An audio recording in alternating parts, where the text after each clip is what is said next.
तोहरे लिखाया रंग गोर बाटे भइल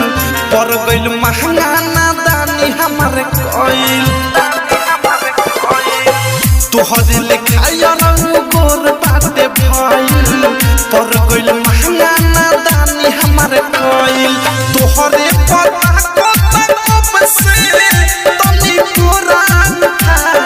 तोहरे हये यार लइका तनी तू हो खेलाना तोहरे हये यार लइका तनी तू हो खेलाना तोहरे हये डायमंड रिकॉर्डिंग स्टूडियो छावना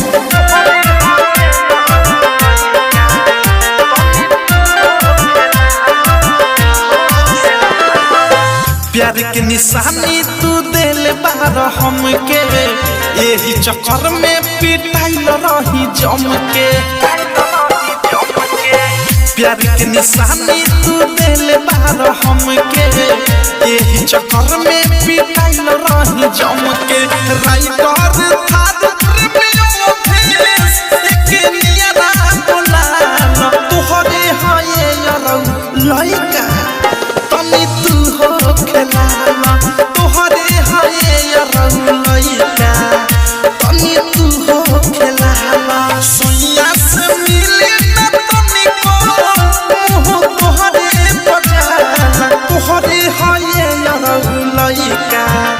तनी तू हो खेलाना तोहरे हये यार लइका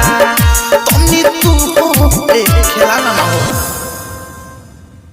RCM म्यूजिक न्यू ऐप अभी डाउनलोड कीजिए हमारे गूगल प्ले स्टोर से और पाए भोजपुरी लोकगीतों का एक से बढ़कर एक ऑडियो वीडियो सॉन्ग बिल्कुल